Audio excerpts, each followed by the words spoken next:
works.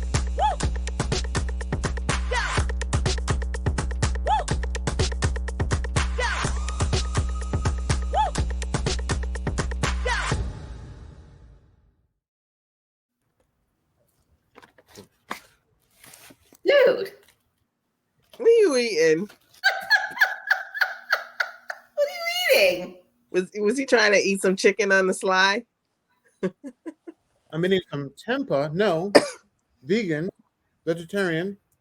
Some tempeh on pretzel bread with fake bacon. It's delicious. And some sweet Okay, potato fries. you got me all fucked up right now. You went from vegan to vegetarian to bacon to whatever the fuck. What are you eating? Fake bacon. It's bacon. I'm eating a tempeh, T-M-P-E-H. It's like vegan, like you can make burgers out of it, some of that. On pretzel bread with some fake bacon. It's delicious. So like fake bacon, like plant-based bacon or turkey bacon? All plant-based. Oh, okay. Mm-hmm. Interesting. Enjoy your fucking Los Angeles shit. You already know what I'm sipping on. I'm drinking my wine. You know it's 7:00 here. Shit. You know I'm tired. See, how you doing? I am sick. I don't feel good. I've been sick all freaking week. This is the best I felt all week. Did you have the No, I absolutely do not have COVID. Thank you. I just have it's just a fucking germy people all around me in my office, and I know Cynthia's gonna be listening to this. I was all up in her face last week and she was sick, and I know I got this from her. Cynthia, I can't believe Cynthia. Cynthia, we don't like you right now, Cynthia. You have made our girl sick. Oh, I'm sorry. With your fucking germy ass. And you know what? I can say that because Cynthia is my mother. When you said Cynthia, I was like, are you talking about my mother? But no. Okay, so look at here. Shahida, I hope you feel better. And I'm just glad it isn't the COVID. No. Y'all. What a week. It's the holiday time. It's the holidays. And everyone's under a lot of emotional stress and reflection and where are we now? Where are we going? Family time, non-family time, end of the year, all kinds of stuff bubbling up for everybody. So let me just say this. Let's just cut straight to the chase. I don't and I've been thinking about this all day yesterday and all day today because I knew we were going to record. I don't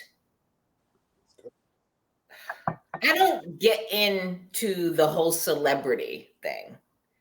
Like, obviously, we love you, Chris. You're our brother. You're our resident celebrity here in this podcast. But let me finish. But at the end of the day, I don't get into this whole celebrity dump. And when shit pops off in celebrities' lives that I don't know, whether it's a celebrity or just a random person that I don't know, for me, I'm like, well, that's really sad, but it doesn't affect my life. Stephen Boss, aka Twitch, took his life this week. And when I say that really affected me, it really affected me as he is a celebrity, dancer, executive producer for Ellen and whatever. That should affected me because that shit hit close to home for me. Because it's like Twitch is that one that was like, when I would see Twitch, he was like the dancing. He was always happy. He was always you know, his life was so good. And when you saw his Instagram posts and his TikTok post, him and his wife with his kids, they seem so happy. So for him to take his life was heart-wrenching for me. And I got to be vulnerable here because you all know me. You're my family. You're my friends. And for me, there was a part of my life where it was like, I don't want to be here anymore. You understand? And it's like,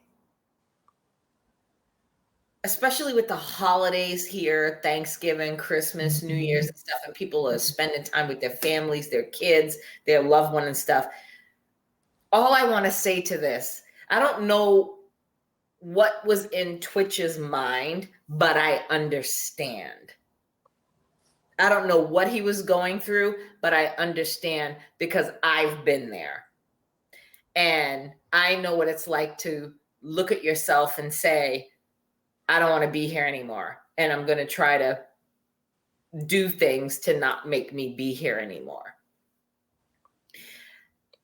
And with the thing that made me resonate with Twitch is he's always so happy. And he's always like the life of the party. So I'm just going to end this. I'm going to let you guys talk. But I just want to say, check on your happy presenting friends and family. And check on the people in your life that are always the life of the party, that are always like, oh, I'm good, I'm this. Make sure, a simple question, are you okay? Especially during this time of season, because this is a very difficult season for a lot of people, including me. And that's all I'm going to say, because I just don't understand how it's very disturbing to me, and it's very sad to me that someone would end his life so close to Christmas, and he's got children and a whole ass family. I have my family, but I don't have children, but it's like, I don't understand. If you have a problem, there's 988, dial it, text it and dial it and get the help that you need, because this is just crazy. Okay, I'm done. I didn't know who he was. I didn't know. And I feel like a lot of people are feeling like you right now, Tanya. Yeah, it's very sad. I think that the toughest thing for people, like when you say check on your friends that are always happy and smiling and laughing, you ask them, are they okay? And they say, yeah, I'm fine. You know, I'm going through X, Y, and Z, but I'm working through it. A lot of times you still won't know when somebody is at that point. You know, it's yeah, you just don't know. I feel for his wife, because I know that she's just going over and over in her head what she could have done and what she could have said to him to, you know, make him not make this final decision. I feel extremely bad for his family, you know, having to, you know, deal with this so publicly, because you know, every time I turn on the internet now, I see, I didn't know who he was before this, and now all of a sudden I seen all these videos and, you know, a tribute that Ellen had did for him before the show ended, which is another good thing. Always tell people, let people know when they're here, even if they're going through some stuff, even if there's nothing you could have said to stop that, at least you know, I gave this person a tribute. I let this person know how much I felt for them, how much I cared for them. You could have that for yourself. But yeah, it's very unfortunate. I don't know him, but I feel for his family and his fans, and you know, the grief that you spoke to, you know, so passionately. I mean, it's really, really sad. I first saw him on So You Think You Can Dance. Yeah. Before he was on Ellen. So I was following that show, and he was really good and rooting for him the whole time. And he did really well. He was a really great dancer, great personality. And then he was on Ellen for a long time. And then what gets me about the whole thing is I wish I knew. Not like we know people like Robin Williams and people who are, have everything. But he was 40 years old, had a wife who obviously loved him, that he loved, had an adopted daughter. They just celebrated their 9th wedding anniversary. An adopted, child, her child that he adopted, who's about to go to college. Two beautiful kids that they had together. Beautiful house. 24 hours before that, made a dance video with the family or whatever.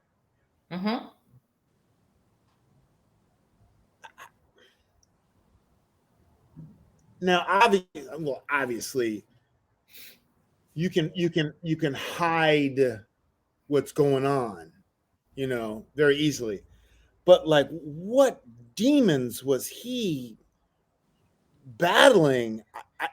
If he seemingly, now supposedly he lost some money in cryptocurrency, but they just debunked that, saying that wasn't the reason why. Yeah. I not that I hope we found the reason why, or maybe he wrote a note or something, but he did wrote a note. He did? Yeah. Last I heard, he wrote a note. There was a note, and he said in the note, it's not out yet, but it's been said that in the note he made reference to he was going through some things that he was dealing, like past traumas that he was dealing with in his life. And again, okay, but no reason for the finality of it, though. No. So what stymies me and what drives me crazy is like,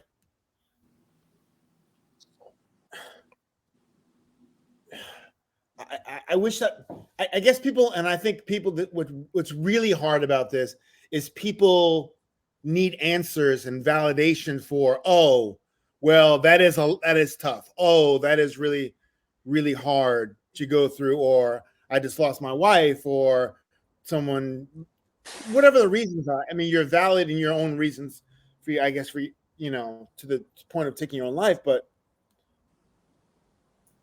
I think we just want answers. Like you see, he seemingly has it all. He has a family. He only, and I also go back to one of my best friend from high school was, Harvard lawyer, Harvard undergrad, law school, partner in a New York City law firm, and was went through a scandal a while back, and it was just trying to rectify the whole thing, a little shamed, and found out he cheated on his wife, and she accused him of something, and so he was going through a trial,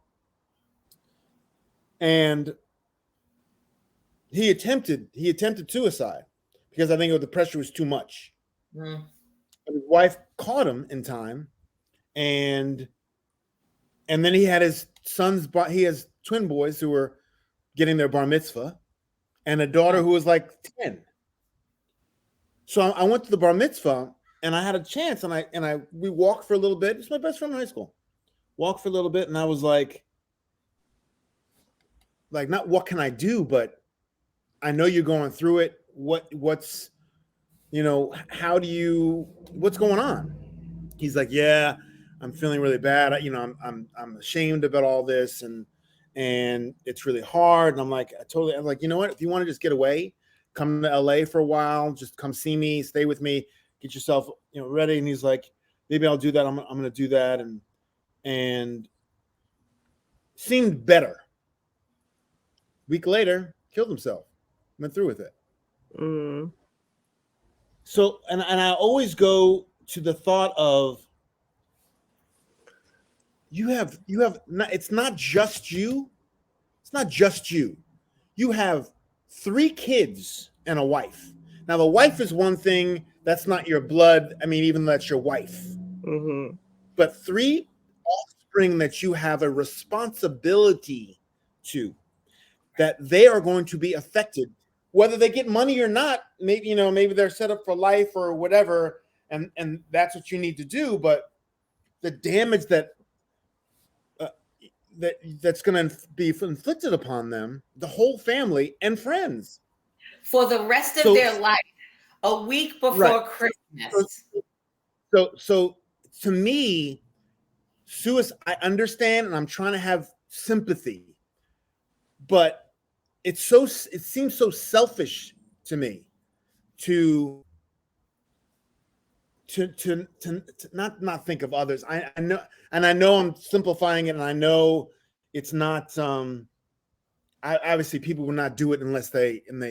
But it's so hard for me to. I would be careful about living outside of your. Why can't you take everything that you're feeling and everything that's horrible, and just look at your child, or your children, or your wife, or your life, and say, okay.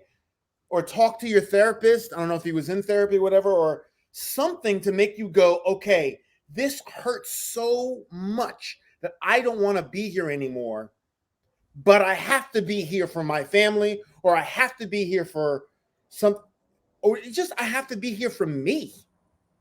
And it's really hard for me to wrap my head around how can you leave those kids and not given, maybe he did give indications that he was feeling like this. Maybe he did, and no one was picking up on it, but it can't go for me, it can't seem to go from 0 to 100. And 80 is like tough, but 100 is death. So how do you get to when you can't get the help, or it's just hard for me to wrap my head around the whole thing. I don't think I think exactly what you're saying. I think people do leave you clues. They are, and I'm quite sure people are going to go back, but I think it's hard for us to understand because we understand being depressed. We understand being in such at a low. We understand that, but then they're at a different place than that. They're below that level of depression or isolation. They're below that, so we can't really wrap we can't wrap our heads around it. But then also too, we always feel that we need an answer. Everything needs to be tied up with this is why it happened, and a lot of times we're not going to get that, unfortunately, and I know his family and his friends, and I think it's easy to say, look at your kids and do this for them. And a lot of times I think they rationalize it that they are doing this, ending it for them so that they don't see them maybe, and that's what I'm guessing, they don't see them completely fall down, because it could be something like with your friend, it was public humiliation in court that he just didn't want to deal with. And maybe part of his thing is like, maybe it was going to get worse publicly. Maybe he felt like, what, we can always try and find a reason. All we can do is offer grace for the family, offer grace for the person that passed, because just constantly questioning, then we're kind of putting them on trial a bit too. Like, why didn't you think of this? And that's always your first instinct, because my first instinct is I want to think about how, when I do things in the world, how my parents are going to feel, how my children are going to feel, and how my grandchildren are going to feel. I do live for them. And I'm pretty sure that he did too, but he was below the level that I recognize and that you recognize. And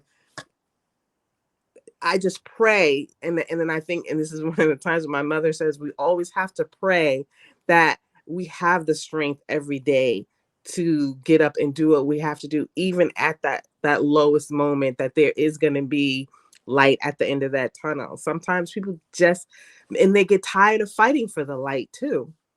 You know, it's heavy. It's heavy that we don't understand it. I understand it, and to the point that I've been there, and the reason why I'm here is because I was like, I can't do that to my family. Like if I do this, I'm sorry. my mom, like I just knew that it would kill my mother. But again, you weren't as low as a person who actually, you were at that low. I felt that way, and I was living in a whole nother state going through this. And I was like, I can't do this anymore. I'm at I was rock bottom at my lowest point.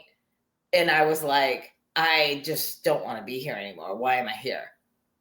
And when I tried and unsuccessfully, it's like, I can't do this to my parent. I can't do this to my mom, and I can't do this to my grandmother because she was alive at the time. And I can't do this to my brother. You know what I mean? I can't do this to them because this would devastate them.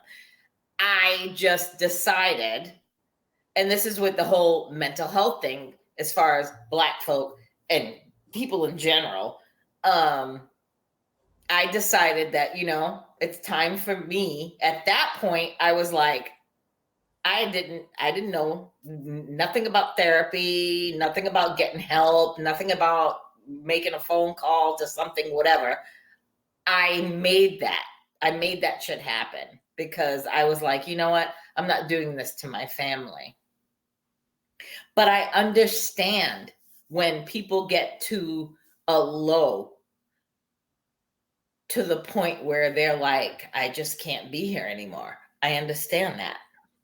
But what are the reasons why people get to the low part? I mean, significant reasons, usually money, love, isolation, feeling what are the characteristics of someone who's like Robin Williams had it all as well, and he committed suicide because he was trying to I don't know. It's just depression. It's just depression. It is a real. It's not just depression.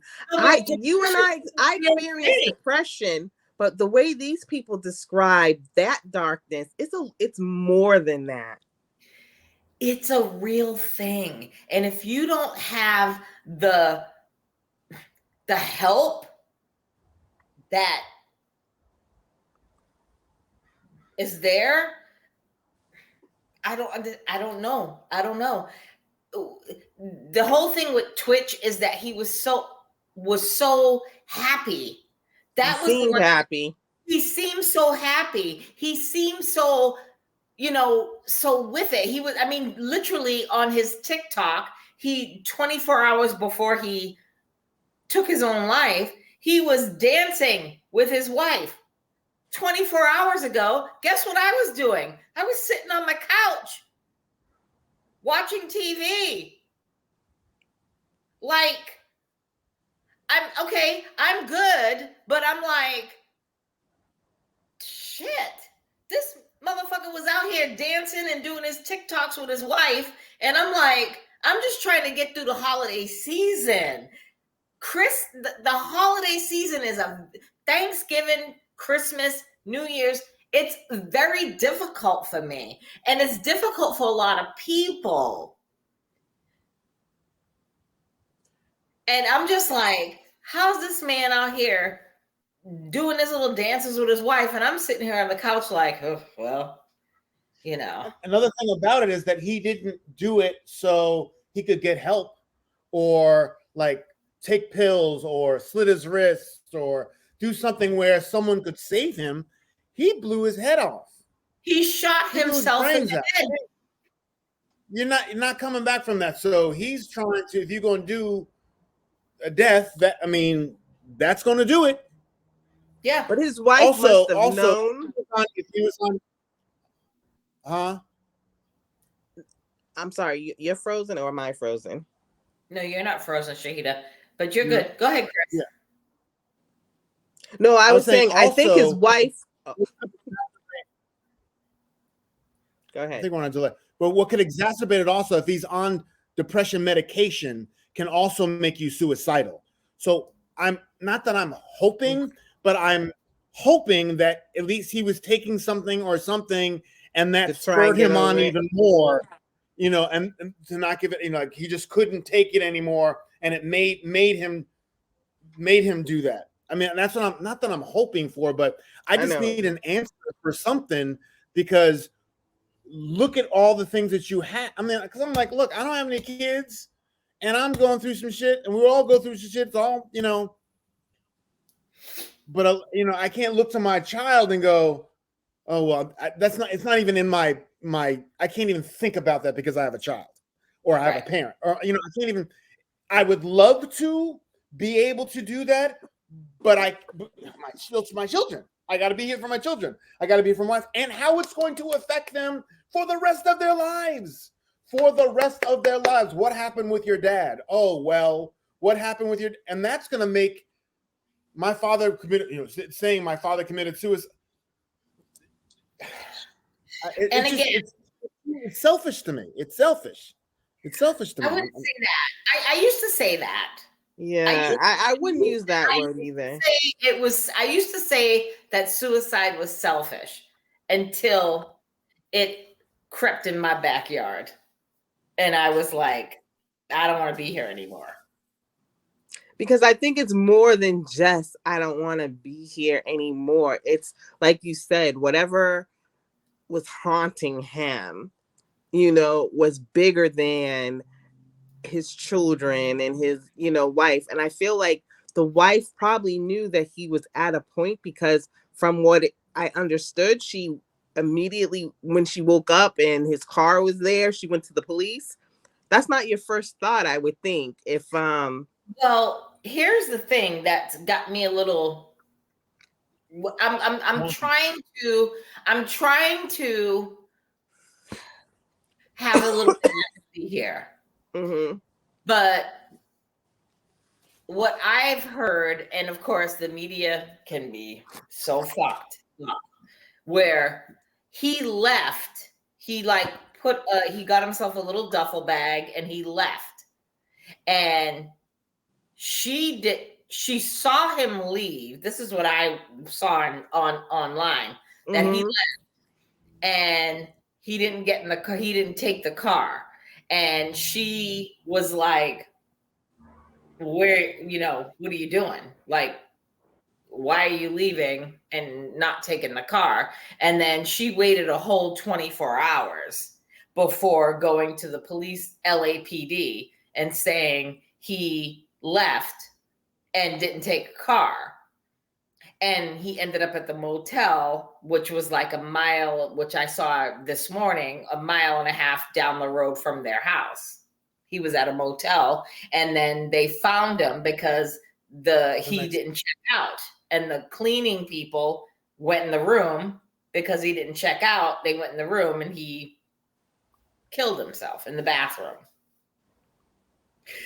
Again, I don't know what the true story is. And again, the conspiracy theories are going to be flying. Everybody was saying, I saw one conspiracy theory that he killed himself because he was part of that FTX thing with the Bitcoin. Is that Bitcoin? No, they debunked that. They said it wasn't because of that. Yeah, they said it wasn't because that was part of it. I saw. These are things. These are stories that are coming out. That it was like he invested his life savings into this FTX thing, and then when it went, it fucking went shit the bed, he killed himself. That was now debunked, and now it's like, I don't care about his reasonings or, you know, what's going on. He obviously had some issues going on, and I just want him to rest in peace, and I want his family to have some peace. Jesus, this is just terrible. It's terrible.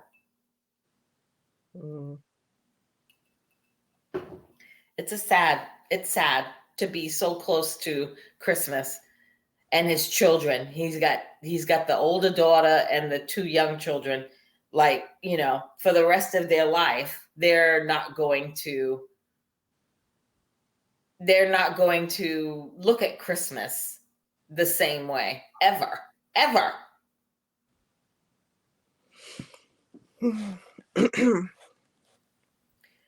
So I just want to say, ending this, rest in peace to Stephen Boss, aka Twitch, because brother, you were obviously going through it, that you had to end it at this stage of the year, you know. And if anybody that, you know, check on your friends, check on your family, just ask people, are you okay? And they have the number 988, that if you're feeling some sort of way, if you're having suicidal thoughts, just text 988 or call 988, and there will be people to talk to you.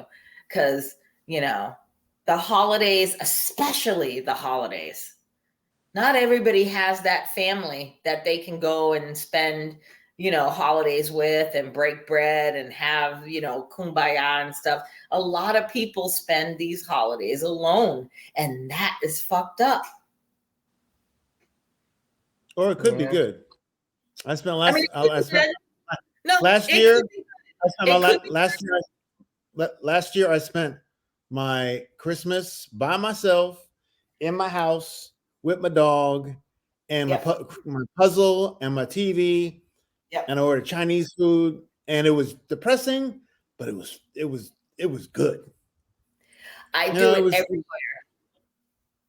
I do it every year. But this year is a little difficult for me because, you know, y'all know, I lost my kitty cat, and my house is very quiet. And y'all know everything else, but whatever. I just got to get out of here, and I'm going to LA. I'm coming back to LA and sit on my cousin's couch and watch TV. Yeah, I think it's hard to reprogram yourself to think of any holiday as just a day, because really it's over in no time. I think people mentally have their head wrapped around, like, it's Christmas, I should be doing this, it literally is 12 hours basically. And it's over, because once the night comes, it's over, you know, or New Year's or even Thanksgiving. And I get it to a point, but I think if you are on your own, I've never I haven't celebrated Christmas since I was like maybe 6, you know. That was about the time that my mother converted. So after 6 years old, I never celebrated Christmas again. But with any holiday, I just don't think of them. I just think of them as days, even when it comes to, you know, Eid, you know, and that's a big day for, you know, Muslims. And, you know, you're supposed to be feasting with family and giving gifts or whatever. It's just hard. I understand how people feel, because it's dark outside earlier. You don't get much sun, and it is a hibernating time of year, and there's a lot of pressure on people to, you know, give and decorate, and it's just a lot of that society puts on us at this time of the year. And I think we all need, especially for our kids, maybe start lessening that burden, that mental burden of that everything has to happen on that day. Like I might not do Christmas or anything with my family or friends, but it's the next day or 2 days later, you have dinner or something with somebody else. Not focus so much on it has to be these days because we have too much. So I know it's too hard. I mean, it's just so commercialized, and it is. It comes is from you from every angle. Starting from November, right after Christmas, October now. Halloween. Yeah, I'm saying right after Halloween, you're in Christmas mode. You're like, can we get through one holiday at a time, please? Can we just get through Thanksgiving? Can we get through someone so can? And even even the New Year. It's just a day.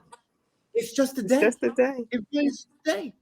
And people will spend $300 on a ticket per person to have some champagne and have a meal when it's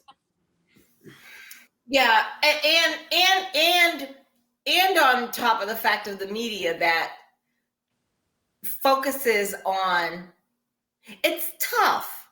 I have to say this. It's very tough as a person who lives alone, who has no children.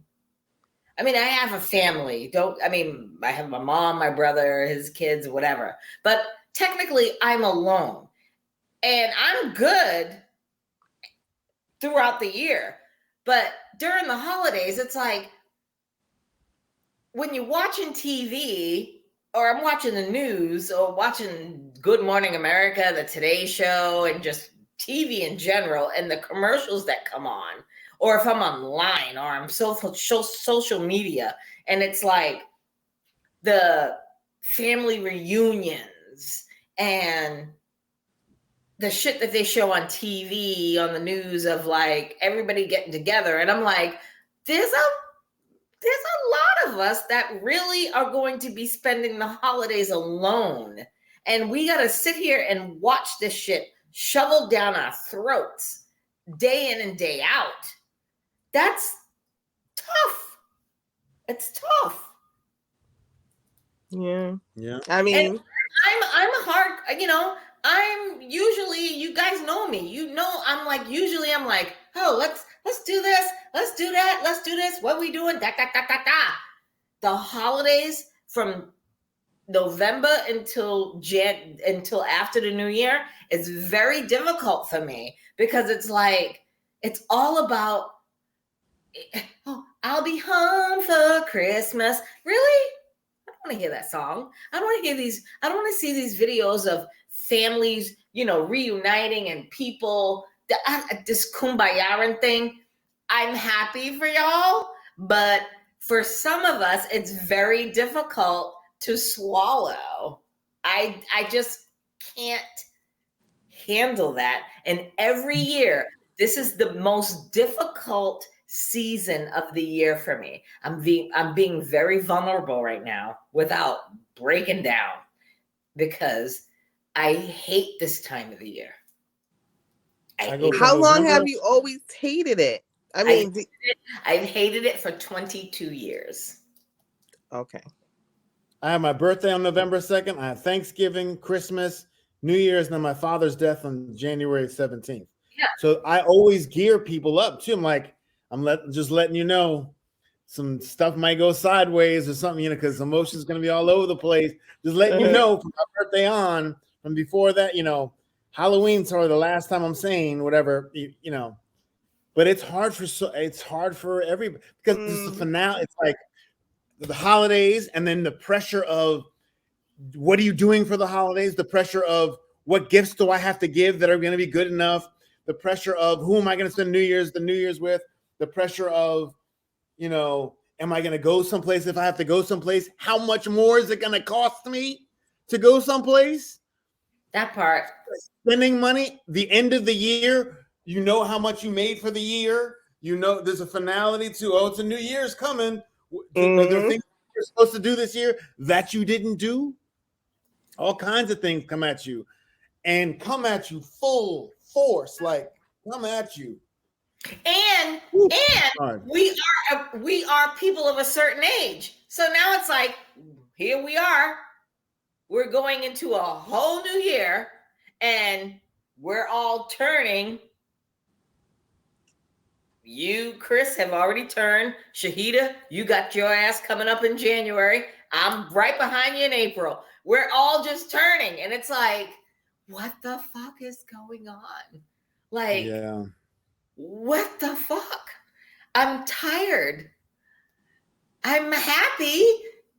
I'm good, but it's a difficult season for me. I'm speaking for myself. Thanksgiving through New Year's for the past 22 years has been a very difficult for me. I get through it, but it's hard.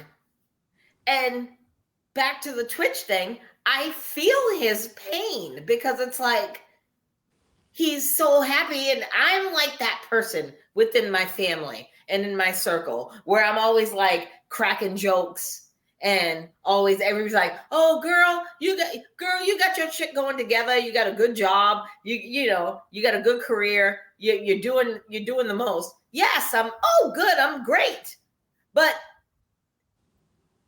how about asking me, am I okay? Like, am I good? Bitch, you good? It's very simple. So I understand Twitch's thing because there's not enough money in the world, not enough success in the world.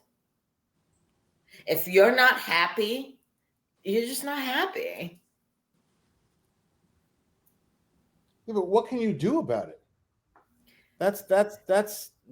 I went to therapy about it. I went to therapy. I had to go to therapy, and I continue to go to therapy about it, even though it's still difficult. I have to talk to a professional about it. I recommend that everybody, especially people of color, our people, we need to talk. We need to go to therapy and talk about it. Because when Twitch died, it was all the conspiracy. Black people, Black people are all over the internet. Like, the Illuminati got them. Really? Oh, they was all over the internet talking about the Illuminati got them. The Hollywood, what was they saying? The Hollywood underbelly got them. Ellen DeGeneres got them. And I was like, first of all, I hate people. I hate the media, and I hate social media. Say, go ahead, Chris. I'm gonna let you talk to that, Chris. No, I said, first of all, I hate people. I hate social media. I hate the regular media. I just hate everybody has an opinion, and everyone has an asshole. I don't need to see your asshole. I don't need to see your asshole. I know everyone has one, but I don't want to hear it. But on Twitter and Instagram and everything, people. Twitter is a cesspool right now. I can't even. A complete. I'm done with Twitter. Cesspool. Done with Twitter. Been done. He said he got booed. When he got booed, he said it was about 90% cheers and only about 10% boos. And we're like, who? Elon. That's what Elon said. Remember, he got booed at Dave Chappelle's show. He's like Donald freaking Trump. He has his own reality, but he doesn't have his own playing cards, though. Not yet. Virtual cards. Let's just talk about the grift that keeps on giving. I mean, if anybody is stupid enough to spend, that's mental illness. That's another mental illness we need to talk about. If you are stupid enough to spend $100, let's just round it off. If you want to spend $100 on this, dress like a Superman, dress like an astronaut, dress like a NASCAR, and it was the cheapest. It was like artwork that, excuse me, my 11-year-old grandson could have done a better job. It So was there's just an app. pasting That app, his that head, app is a better thing. The same thing. pasting his head on a body, a slender body at that, not his fat ass, greased up, orange ass body, a slender body. The only thing I can say about it, is I can't be mad at him because people will buy it. Thank you. Exactly. I can't hate him. I I can't don't hate hate him Trump. for It's making his his money, Nope. and giving Nope. the people what they want. Because if they're gonna buy it, he's gonna sell it, and I can't be mad at that. He did that If with he states, sold his shit, they would buy it. universities. He did that with you name it. He sold it. He has sold it, and I can't. If people gonna buy it, which people are going to buy it? Oh my God! I got the NFT. They don't even know what an NFT is. They don't. No fucking Trump. That's what I'm gonna get. No fucking Trump. That's my NFT. They'll buy that, but you can't be mad at it. I don't want to spend another minute talking about his trifling ass on this podcast. Wait, I got something to say though. Go ahead. The thing with Trump is, and his followers, they are so classless. They're like fucking bum juice. It's like if you got Trump wants to be the $500 bottle of wine, but he's the Strawberry Boone's Farm, and his people, they're the same. They want to be the superheroes. They want to be that white superior being that they have in their head that looks good, and they're fucking bums. They are bums. Truly. So, all right. Oh, yesterday. You want to talk about Diddy? Oh, Diddy. You want to talk about? I want to talk about with Diddy. I want to talk about what's her name, who he was dating, or the woman who makes Lori Harvey, right? Is it Lori Harvey who makes her date? Lori Harvey is my girl. Who makes her date sign a $1 million NDA, non-disclosure agreement, before they start dating, which means they can't put anything on social media, they can't tell anybody anything, they can't do anything, and if they violate that, then they gotta pay her $1 million, I guess. But and she's not fucking with people who make $1 million, I guess, because she's very now. That's a boss move, I guess. But does it make you on the borderline? Is it a prostitution type thing? No, it's not. Absolutely not prostitution. Why? I mean, wait. The reason why I say absolutely not, she's high profile. Boom. She has a brand. How high profile is she though? She's very high profile. Just because you and she don't run in our circles, our old ass circles. She's high profile. She has a brand. She's being paid to wear clothes, represent clothes, a lot of stuff, and she's not fucking up her brand. Nope. From no raggedy ass. Well, let's take the raggedy ass out, because I'm just saying, anybody, if you are raggedy, you are raggedy. Jordans or any A-list actor out there. No. What I mean when I say raggedy, you are raggedy when you have a relationship with somebody, and then when it's over, you want to run and tell their business. She's saying, if you want to be raggedy, I have this $1 million clause. That's right. So she's not killing herself on or her brand by dating somebody who's raggedy. Who's gonna be stupid enough to go and talk about their business when it's said and done. So she's smart. She's very smart, and I think she's setting the bar for everybody in this game. Chris, you better get your attorney in order, just in case. I'm just saying that you ain't out there in them streets. But I'm saying, if everybody you want to be out there, you're gonna have to sign this NDA. Because if we break up and now you decide to get salty and talk shit on the interwebs, oh yeah, you're gonna pay me $1 million. Done and done. She is very smart on that one. I mean, I'm pretty that's sure. That's the new dating template. I'm not mad at her at all. I was just saying, if you're basing things based on money and payouts, I mean, I wasn't saying that I thought it was that. I was just throwing that out there what people could say, or just, I'm not mad at her either. I mean, I think of more of that almost as a prenup, because it's along those lines. Whereas if you're gonna throw out the word prostitution, there's really no contract there. There's just a quid pro quo. I want this, you give me that, or but there's no contract there. She's dealing from like more her head than her heart and her ass. She's like, look, sign this. There's a contract. It is a contract of like, don't do this, and I will do this if you don't do this.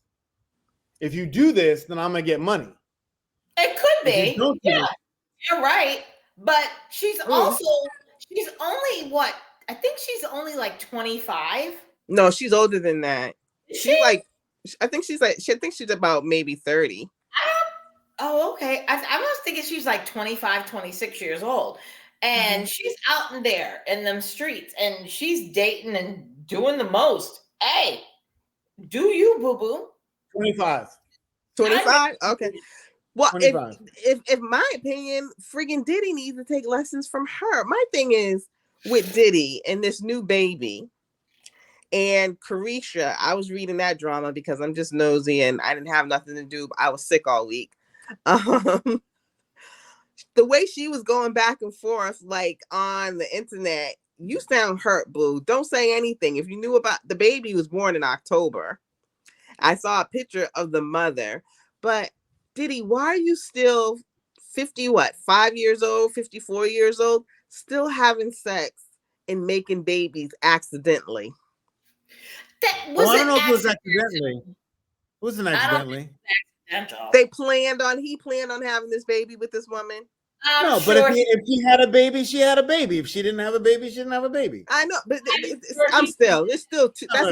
that's a oops to me. I don't care what you say. No, if you've got the money and you have the wherewithal and you can have another child and you want to have another child and you're almost a billionaire and you got enough money to last for the rest of your life and can provide for that child, I'm not saying like he's not some broke Joe. I'm just saying from the standpoint, you haven't married anybody. Granted, I know everybody has kids and it doesn't matter if you're married or not or whatever. Fine. You haven't married anybody. You got what? 4 kids? 4 biological kids? He got 5. 5 biological kids, 3 different mothers. Now you have 6 kids, 6 biological kids, 4 mothers. When do you grow up? He's 55. He is in the same. He has 6 kids. He has 6 kids. He has 6 kids. Okay, wait, because he has the oldest one is not his. King Combs, Justin Combs, Chance Combs, Jesse James Combs, Delilah Star Combs, and now the new Love Sean Combs. Right, and then the 7th one is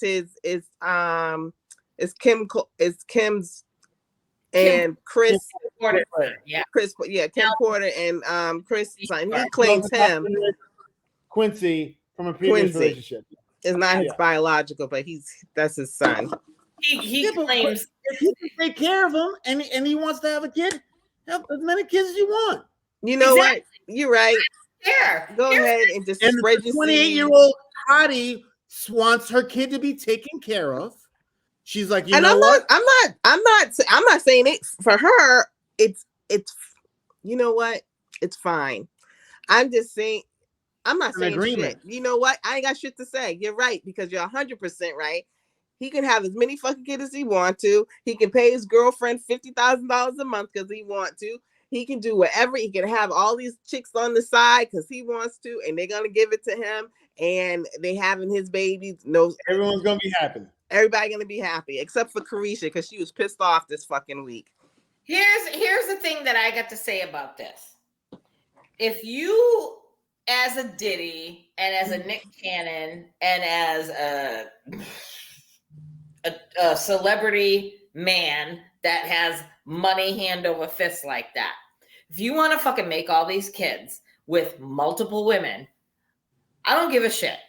Because number one, what Diddy does and what Nick Cannon does doesn't affect my life.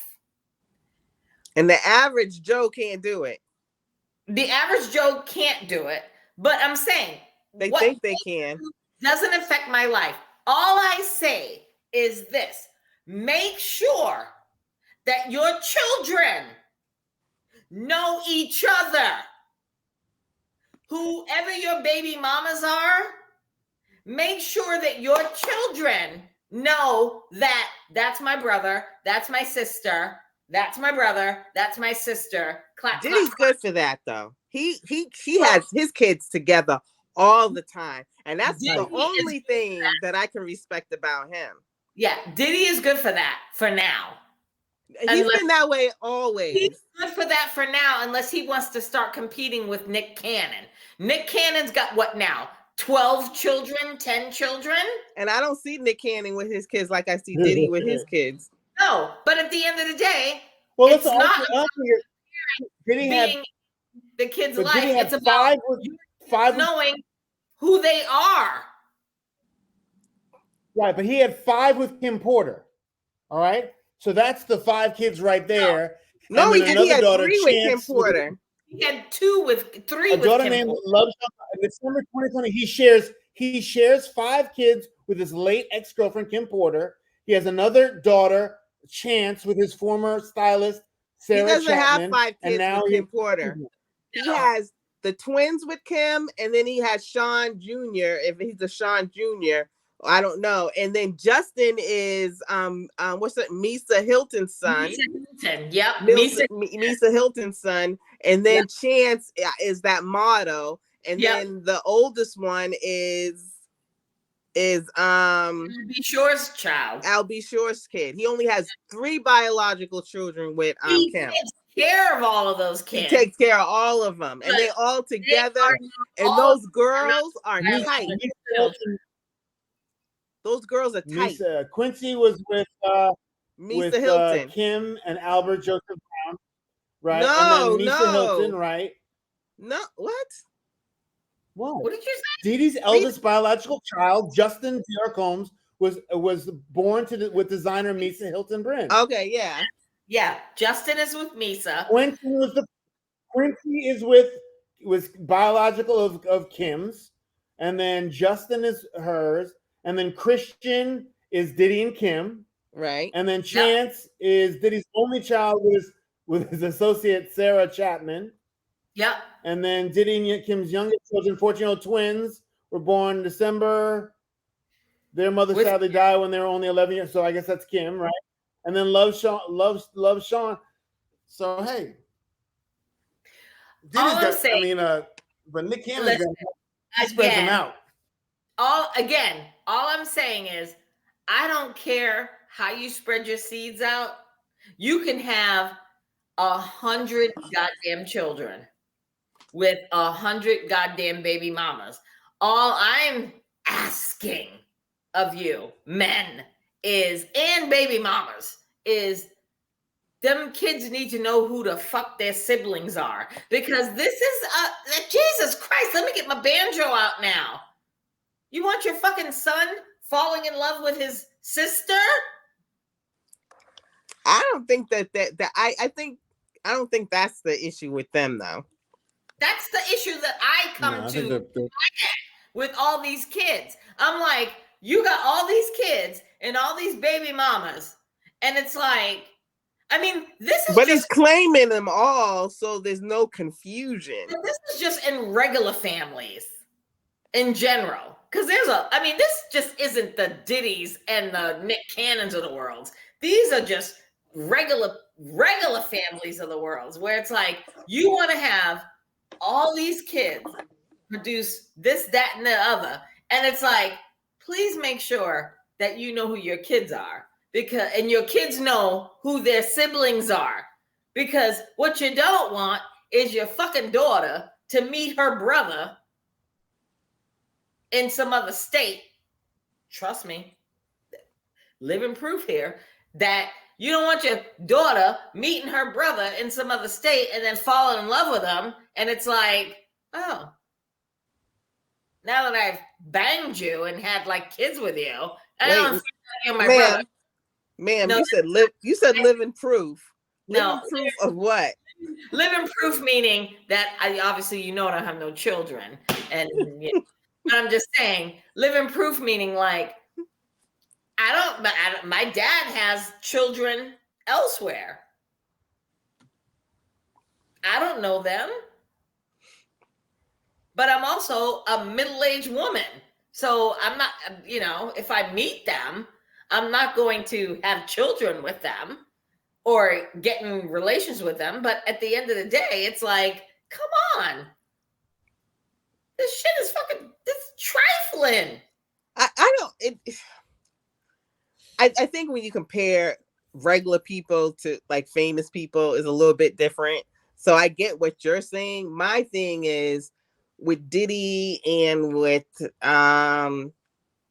what's his face? Nick Cannon. When do you just exhibit some traditional values? That's all, and I don't think it's old fashioned to say like, a wife, a husband, and your children. I get it. And I know that there's some people that, believe in more than one concubine. I don't know. What does he even call these women? I'd have no idea. Are they in a polygamous relationship? I whatever. But I would like to see more. So you know what? That's two. Because then you have like LL Cool J married to the same woman, Snoop Dogg married to the same one, same kids. Then who else?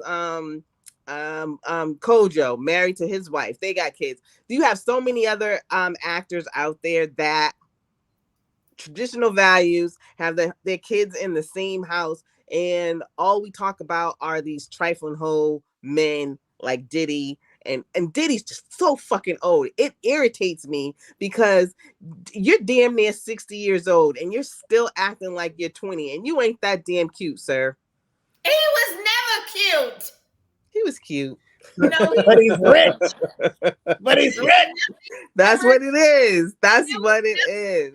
Cute about Diddy. I don't care when Diddy came out with MJB. Diddy was never cute. He was just. He had the swag when he was younger. He had the swag, but he wasn't cute. There was nothing cute about Diddy. Swag get you far. No, but he's getting too old. Cute. Huh? He's never been cute. I know. The money makes you cute. He had the swag, though. He had the swag. I mean, he could have pulled a lot of people when he was younger. Money makes you cute to. Well, I don't know. I've never been that person. So for me, I've never looked at a person that has had like wealth and been like, oh, I'm going to get with you because you have money or you have fame. I don't give a shit about that. So for me, yeah, Diddy was never attractive to me. All right. Before we close out, I need to ask you all, what should I be watching? Because I'm still stuck in the house sick. Oh, you got to watch. Thank you for asking the question because I was about to burn. I was ready to burn. All right, hurry up. All right, no, wait, really quick. It's only an hour and 4 minutes. All right, go. On Netflix, Don't Answer the Phone. Oh, okay. Is it a series or a movie? It's a documentary, 3 episodes. I like my short shit because I'm go to bed. I go to bed early and I don't stay up late. So it's called Don't Answer the Phone on Netflix. It's 3 episodes. It's a docuseries, limited docuseries, 3 episodes and it's done. Listen to me when I tell you. So apparently,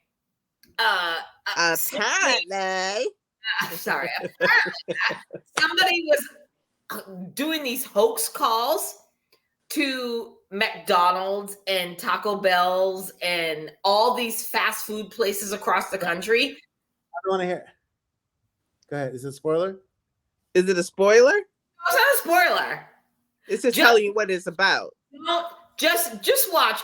Don't answer the phone on Netflix. Okay. All right. And Okay. we'll talk about it next week. Can I just say though, I did watch the other documentary that you told me to watch on Anthony, what? All right, you told me we were talking about that. I felt like there was fucking 3 hours of my life that I wasted because I didn't learn anything fucking new. Didn't learn anything new.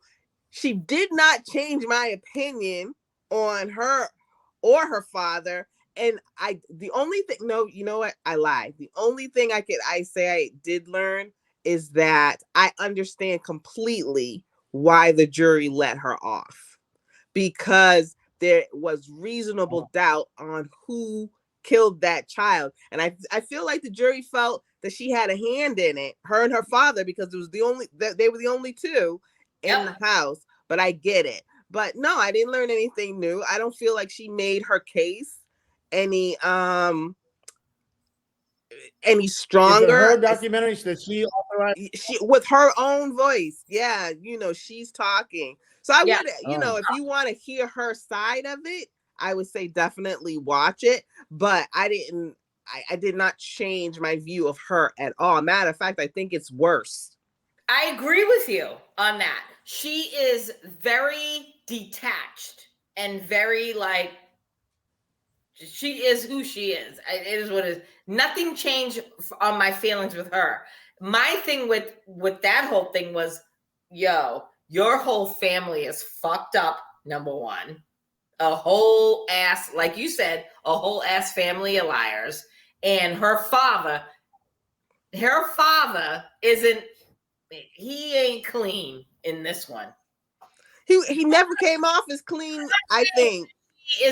I'm not saying that I'm not giving her like innocence here or giving her like carte blanche or whatever. I just think her father has a hand equally in the demise of that child. No, I think her father actually did it. No, I agree with you. And I think that she knew and she just didn't say anything. Right. Anyway, right. it was yeah, that I was. All right, listen to me. Homework. Watch Avatar. I'm not watching Avatar. Did you watch? You have to see it. Did you see last night? Yeah. Is it just good? Just for the visual effects and that's what they said about the first Avatar. Just for the visual effects, and I liked it. Then you should. This is even. It's just really unbelievable. It's ridiculous. Did you see it in IMAX? Unbelievable. Did you see it in IMAX or? I saw it at the DGA, and not IMAX, but a DGA, and you have to see it in 3D. But it is. I don't need to see it again. Huh? I don't need to see it again. Really, I don't need to see it again. Okay, but it was good. I don't need to see it.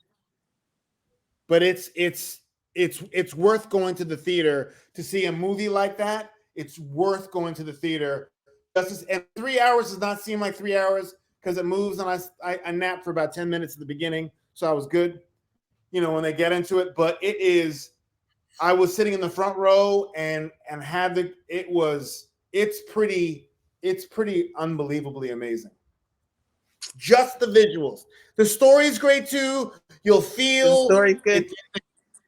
The acting is really, really good too, because they're all doing the acting. It's all mocap. It's incredible. It's incredible, the detail and the world. Please just go see it in the theater. You will not be disappointed. I'm telling you. You will not be disappointed. It's out today, I think. Yeah, because Mia went to go see it a couple of hours ago. It is such an unbelievable experience to see that type of thing, and they've been working on it for 12 years, and it better look like that.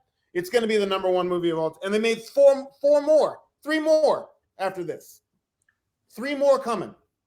They made all 4. They made 4 more movies, and each one has a different theme. And they were, because I saw it last night with the director of photography, the costumes, the sound, the editor, all those people. and they talked about their individual thing and how they work together and the color palette, and they're like, it's just you got to go see it. I know you don't want to suffer through 3 hours. It is worth going to the movie to see, because you can't get that on the TV. You can't see it on the TV. Oh yeah, I can imagine. Okay, you got to go see it. It's a spectacle. It is amazing. All right, I'll make sure that I go while I'm out there. Amazing. Yeah, I'll make sure that G and I go out there and see it in the theater. It's just it's Zoe Saldana. She annoys the fuck out of me. It's hard for me. She is at the beginning. She is actually singing too, and like even when I say the minor, the smallest detail, everything on there from the music. The composer was talking about the music, taking indigenous people stuff and incorporating it, and the costuming from they made all the costumes just like a regular movie. They made all the costumes. They want to see how it looked wet and dry, and had them wearing them, and it's just every single tiny little detail. There's not one thing you can go, oh, that doesn't look real. The entire thing, you're going to be like, and there's like 3 or 4 scenes that are just, you're like, they have the underwater scene that's just when they're discovering animals. I heard about the underwater scene. You're going to be just like, it's just for that. Okay. I will see it. I'll see it in 2 weeks. Well, we're really going to overtime now, huh? We're doing 1 hour and 15 minutes. Look at us. Oh yeah, we gotta end this. All right, listen. Happy holidays, everybody. It's the Christmas season. Check on your happy family members and your friends. Make sure that everybody's okay, and hashtag 988. If anybody is feeling depressed, feeling low at their low point, call or text. It's not just Christmas, because I feel low around Groundhog's Day too. I'm sorry. Bye, kids. 988. Text or call. If you feel some sort of way, listen. Love you guys. Yo, I can't. Hold on. Let me just. Oh my God.